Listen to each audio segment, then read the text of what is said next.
Sejam bem-vindos todos no nosso tempo de um estudo especial, da Escola Dominical. Lembrando que nós temos estudado bastante sobre o Evangelho de Cristo. Eu tenho trazido aqui vários aspectos, dessa palavra tão poderosa que são as boas notícias. Vocês sabem que o nosso tema tem sido um tesouro escondido no campo, e aquele homem que acha esse tesouro escondido vende tudo, compra esse campo, porque ali ele encontrou o que havia de mais valor para a sua vida. Logicamente, estava falando sobre o Evangelho de Cristo, sobre a salvação. Nós já falamos sobre vários aspectos e hoje eu gostaria de dar mais uma continuidade, falando sobre um aspecto bastante importante, da mensagem de salvação em Cristo, que é a sua exclusividade. Teve uma aula passada aí que nós falamos sobre o Evangelho ajuntando, trazendo todas as pessoas, incluindo judeu, grego, cítaro, bárbaro, enfim, todo tipo de gente, homem, mulher, e assim a Bíblia nos fala que em Cristo todas as pessoas podem ser uma só. Em Cristo nós temos esta inclusão generalizada. Mas hoje eu quero falar um outro aspecto, que é o aspecto da exclusividade do Evangelho, e é extremamente importante falar sobre isso nesses dias, porque em função dos tempos que vivemos, da filosofia prevalecente no momento, nós vemos inclusive cristãos confusos em relação a isso, aonde a salvação em Cristo tem perdido a sua exclusividade. E a ideia de juntar todas as pessoas, aonde o indivíduo pode ter a sua própria opinião a respeito de salvação, de religião, enfim, nós temos visto um resultado que não é um resultado bom, não é um resultado que a palavra de Deus nos fala e nos exorta, que é o resultado de cada um achando o seu próprio caminho. Isso em termos de vida espiritual, em termos de vida com Deus, isso não é aconselhável, não é o correto. Por que eu estou dizendo isso? Quero começar aqui falando um pouco sobre uma filosofia religiosa que surgiu no final da década de 90. Hoje não se fala muito mais sobre a nova era, mas houve um período que a igreja foi agitada. Eu me lembro, ainda jovem, nós fazíamos cursos, ouvíamos instruções e pregações, porque essa filosofia religiosa começou a tomar o mundo, e é a ideia da nova era, proposta pelos seus fundadores, para que o mundo tivesse uma atitude diferente. A proposta da nova era como filosofia religiosa, ela propunha e ainda propõe uma nova ordem mundial. Por isso fala aí, usa essa expressão nova era. Uma das declarações dessa filosofia que, na verdade, no final da década de 90 abarcou aí grandes líderes mundiais, diretores de grandes companhias, portanto foi uma filosofia que estava se implantando no mundo, preparando o mundo para uma nova ordem, demandando inclusive muito dinheiro, muitos recursos, pessoas riquíssimas, milionários estavam por trás desse movimento. Grandes artistas de Hollywood defendiam essa ideia. E o que é basicamente essa ideia dessa nova era? É a ideia de lançar fora o cristianismo, lançar fora qualquer outra religião e criar-se um sistema que pudesse juntar em si várias correntes religiosas. Esse era o propósito da nova era. Então, de repente, se juntava um pouco da filosofia do cristianismo com o espiritismo, o hinduísmo, o budismo e assim por diante, islamismo. E aí a nova era, eu me lembro que ela trazia consigo diversos símbolos, né? As simbologias da nova era começou a tomar conta, né, do mundo, do comércio, e há uma declaração muito forte da nova era, que é a seguinte: eles declaravam que o tempo de peixes já havia passado e agora iria entrar a era de Aquário.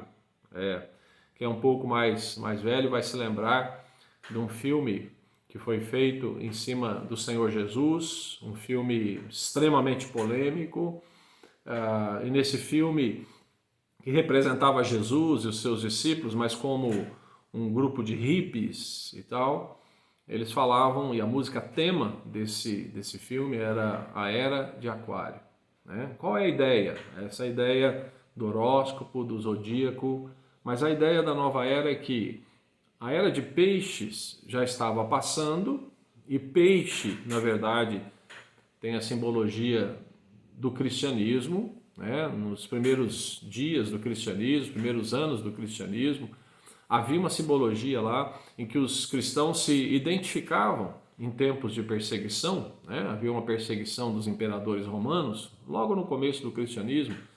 Então, o cristianismo era como que uma religião secreta e as pessoas tinham medo de se expor. E para que um cristão pudesse identificar outro, havia um sinal. Ele fazia um sinal de um peixe. Muitas vezes fazia sinal na areia, na terra, no chão. Porque o peixe, né, naquela época, simbolizava o cristianismo ou simbolizava o Senhor Jesus. Né? A palavra ictus, que no grego significa peixe, é na verdade um acróstico, né? Um acróstico de Jesus Cristo, Rei dos Judeus.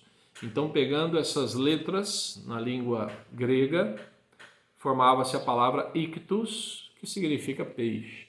Então, os cristãos, de maneira assim bem inteligente, começaram a usar esse símbolo, essa simbologia do peixe para representá-los. Aí vem a nova era e diz: acabou a era do peixe, nós vamos entrar na era de Aquário. Qual era a ideia deles? A ideia de que o aquário, ele compõe em si, ele recebe em si vários peixes diferentes. Então, se Jesus era o ictus, se Jesus era o salvador da humanidade, agora na era de Aquário, a proposta da nova era é que não existe um salvador só, existem vários tipos de salvadores, e nós precisamos então ter essa ideia do coletivo, colocar todas essas diferentes correntes religiosas no mesmo lugar, no mesmo aquário. Pois é, essa é a ideia, ela permaneceu, na verdade. Hoje as pessoas têm justamente essa convicção de que não há um único caminho, não há uma única verdade quando se diz respeito à salvação. E hoje, então, eu quero tratar exatamente disso. Vamos direto ao assunto. João, capítulo 3, nós temos uma palavra bastante conhecida. Talvez o versículo mais conhecido da Bíblia seja João 3,16, que diz: porque Deus amou o mundo de tal maneira que deu o seu Filho unigênito, para que todo aquele que nele crê não pereça, mas tenha a vida eterna. Bom, esse verso todos conhecem. Mas não para aí. Na sequência, o Evangelho de João diz: porque Deus enviou o seu Filho ao mundo, não para que condenasse o mundo, mas para que o mundo fosse salvo por ele. Então aqui começa a falar sobre condenação. E na sequência, nos próximos versos aqui de João 3, nós encontramos o seguinte: quem crê nele não é condenado, mas quem não crê já está condenado, porquanto não crê no nome do unigênito Filho de Deus. E a condenação é esta, que a luz veio ao mundo e os homens amaram mais as trevas do que a luz, porque as suas obras eram más. Então a grande declaração é que Deus enviou o seu único Filho, unigênito. Então, portanto, não existem vários salvadores e vários filhos de Deus. O objetivo era salvar as pessoas.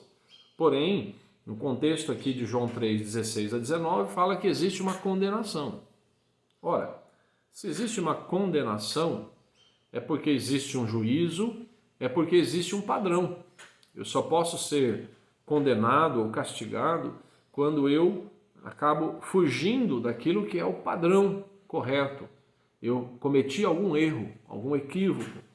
Então, a Bíblia diz de maneira bem clara: quem não crê no Filho de Deus já está condenado. Então, para entendermos a salvação em Cristo, nós precisamos admitir a realidade da condenação existente.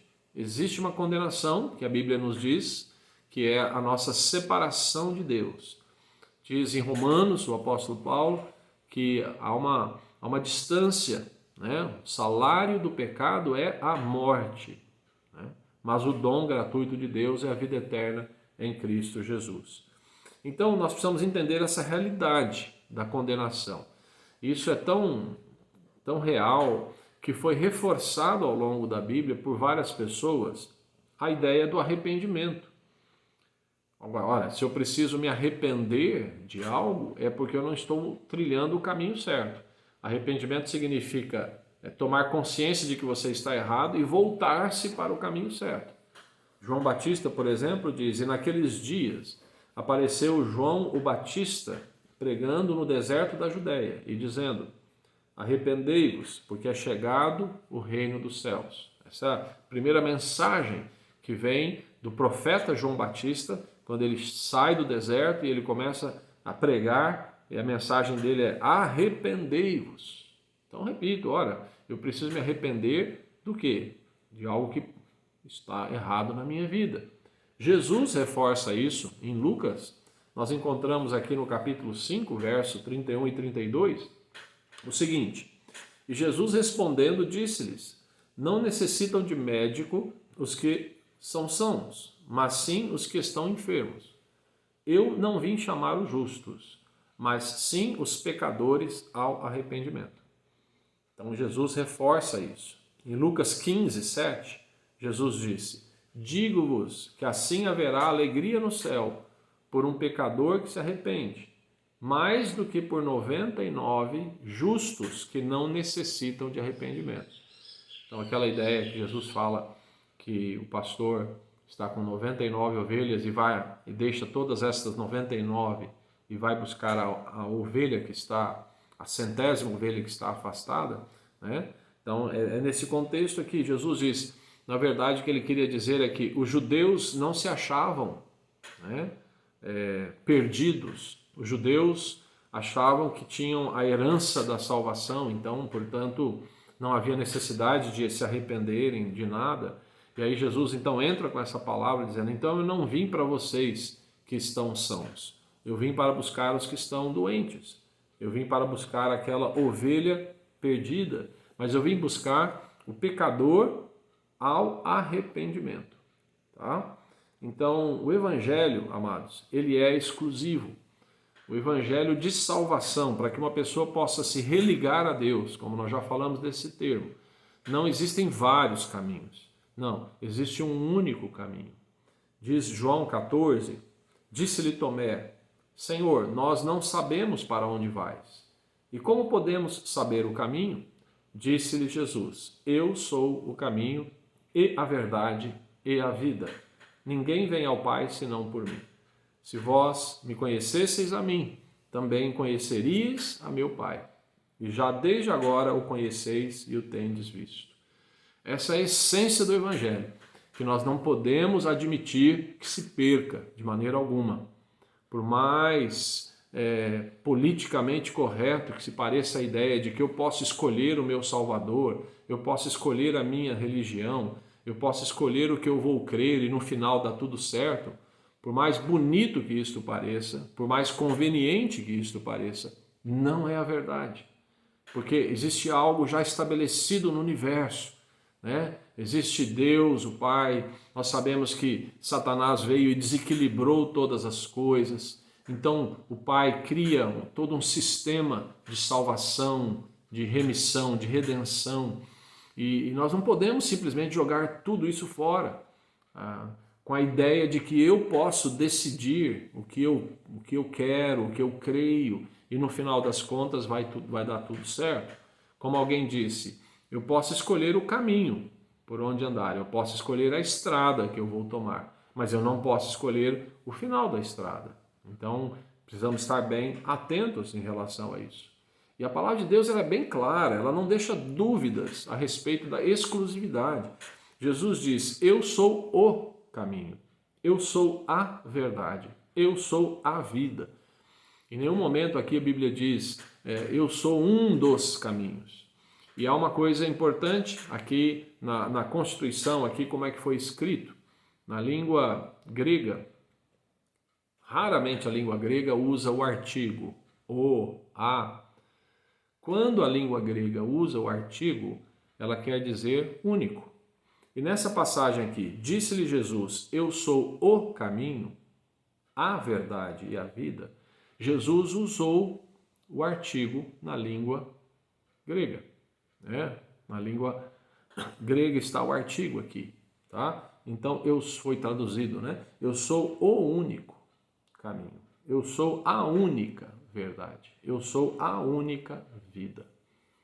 E, finalmente, em Atos 4:12, o apóstolo Pedro faz uma declaração muito forte depois da sua mensagem, e ele diz, em nenhum outro há salvação, porque também debaixo do céu nenhum outro nome há dado entre os homens pelo qual devamos ser salvos. Então aqui vai um aviso a você, meu irmão em Cristo. Cuidado, porque nós vivemos um tempo de grandes ataques, né? Tirando a exclusividade do Evangelho, a exclusividade da salvação em Cristo. Essa ideia do politicamente correto, do incluir todas as coisas no mesmo pacote, essa ideia filosófica e religiosa, ela vem da nova era, né? E também dos tempos que nós vivemos. Então, retira-se a exclusividade de Cristo, então se apresentam outros messias, outros salvadores. E isso, amados, em toda a constituição da história, da palavra de Deus, não há possibilidade. Existe um único Deus vivo e verdadeiro. Esse único Deus existe numa trindade, Deus Pai, Filho e Espírito Santo. E ele envia seu único Filho para que todo aquele que nele crê não pereça, mas tenha a vida eterna. Então existe aí uma exclusividade do Evangelho e é isso que nós precisamos pregar, sem ter vergonha, sem ter medos, porque o mundo será cada vez mais hostil contra a verdade de Deus. Mas fica aqui então o Evangelho, né? Essa boa notícia de salvação, ela tem esse aspecto exclusivo, ok? Que Deus possa te abençoar. Obrigado por estar acompanhando, né, as nossas aulas. Espero que você esteja sendo bastante edificado.